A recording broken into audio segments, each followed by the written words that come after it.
Welcome to Radio Entrepreneurs. My next guest in the live studio here is Chandler, founder and CEO of Black Tech Pipeline. Welcome to Radio Entrepreneurs. Thank you. I'm excited to be here.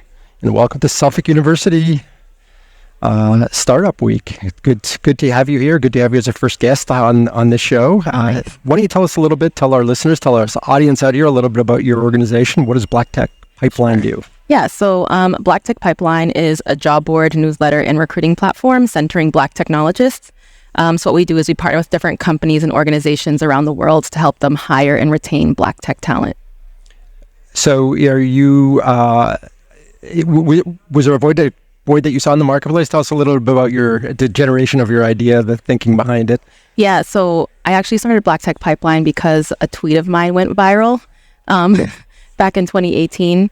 I was a software engineer working in the city of Boston, and on every team that I worked on, I was always the only Black technologist, but always the only Black person in the company as well. And so I wanted to find more Black people in tech. And so I got onto Twitter, which is now X. But I got onto Twitter and I found like a really small community of Black technologists. And I put out a tweet asking, what does Black Twitter in tech look like? Because Black Twitter is its own ecosystem, really. Mm-hmm. And that tweet ended up going viral, and it mobilized this community of Black technologists from all around the world overnight. And when that happened, a lot of companies started reaching out to me asking if I would recruit candidates from that community into their companies. And so that's what I did. So how many people do you have active on the platform today? Thousands. So online, we have like over 200,000 followers across our platforms. And then within our talent directory, we have almost 5,000 candidates in the talent directory. And then we have a public job board that anyone can utilize. And give us a sense of what the job titles are, what the type of roles that people are either looking for or Yeah, I mean, it's really like across the tech realm. So there's software engineers, and within that, it's like specifically front end or back end. Maybe there's full stack, there's designers, product managers, project managers, cloud engineers, site reliability engineers, like the list goes on. So you put out a tweet, you get this flood of interest. Mm-hmm. I would imagine the journey to launch was very quick for you. It was quick because it sort of fell into my lap, and it wasn't something I intended on doing. So tell us about that journey a little bit. As a startup entrepreneur, how did that ride go? So because that tweet went viral and companies were reaching out to me, I did recruit for them for free for 2 years on side of my job of being a software engineer. And I ended up launching Black Tech Pipeline really quickly. I just put up a website, made a job board really quickly, just to get their roles public so that other people could kind of do the work I was doing for them. But to do that, I was like, I can't believe I'm doing this for free, because people pay thousands, they would pay recruiters thousands to hire talent. One of the classic investments of an entrepreneur, right? Put your time in and hope that there's a good reward at the end of the day. Yeah. Tell us in terms of what, and now you're at Black Tech Pipeline full-time? Full-time for 4 years. So it took you not very long, but 2 years when you launched, and soon after you launched, you saw the volume increase dramatically and figured out, and during that time of developing your the website, the platform, etc., were you in the process of developing your business model at the same time? Yes. Like everything just happened simultaneously. And it was very messy, but, figured it out. Excellent. So tell us about the community that you're building. I know that you want to expand, beyond the platform. You want to reach out to various populations in I imagine, urban areas around the country. And tell us, is there a strong concentration in New England? Are you really national in scope? Are you international in scope? It's national for sure. We do have a lot of talent in Canada, in the UK, a lot in Africa, so specifically like Nigeria and Kenya, but most of our talent does come from across the US. And is it project-based, full-time placement? What are the options in terms of...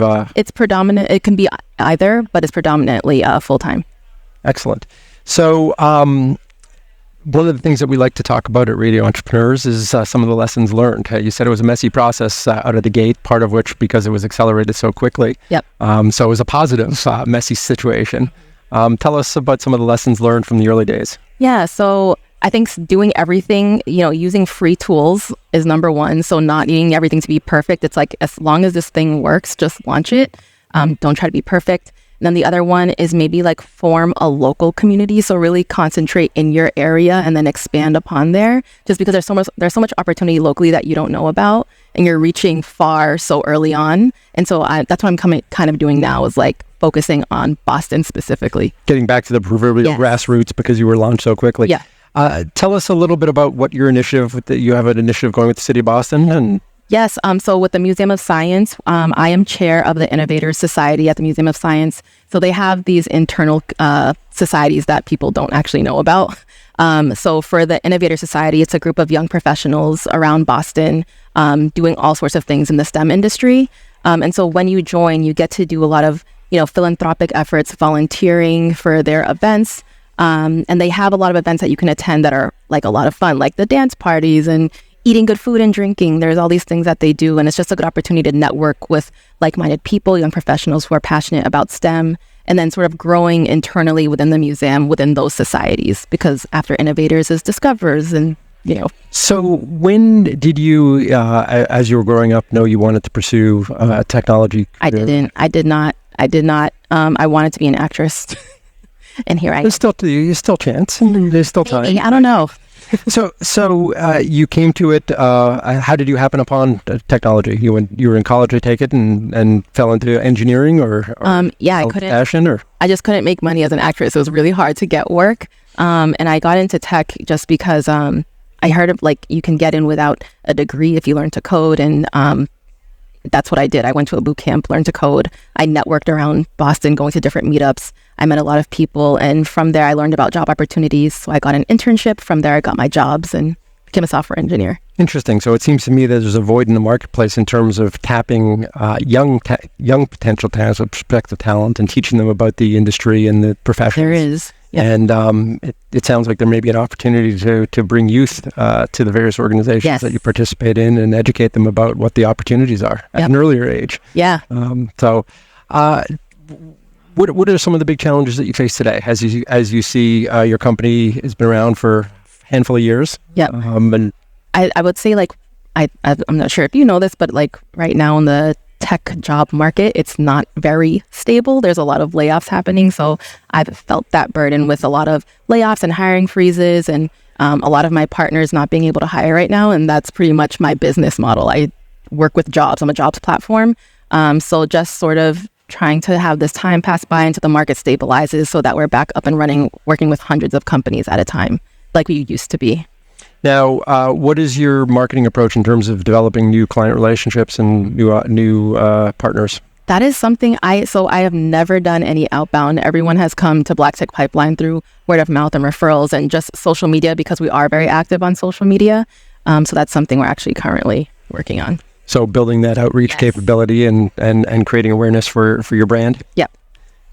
And as you see the market hopefully heat up over the next, I don't know if we're in a void for a couple of months here until an election is decided, or when that may take off. A lot of the economic indicators are strong, jobs are strong in general, but obviously there's been a pullback in terms of tech. We had such fire for so long.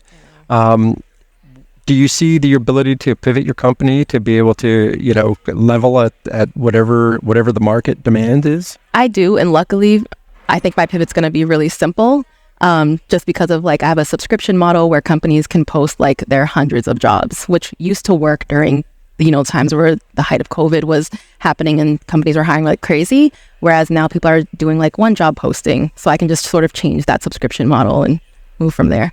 Excellent. Paris, if people want to learn more about your company, learn more about you, learn more about what you do, what's the best way for them to reach out to you? Head to blacktechpipeline.com. Excellent. Our guest has been Paris Chandler, founder and CEO of Black Tech Pipeline. We're coming to you live from Startup Boston Week at Suffolk University. It's been a pleasure having you on Radio Entrepreneurs. Thank you for having me.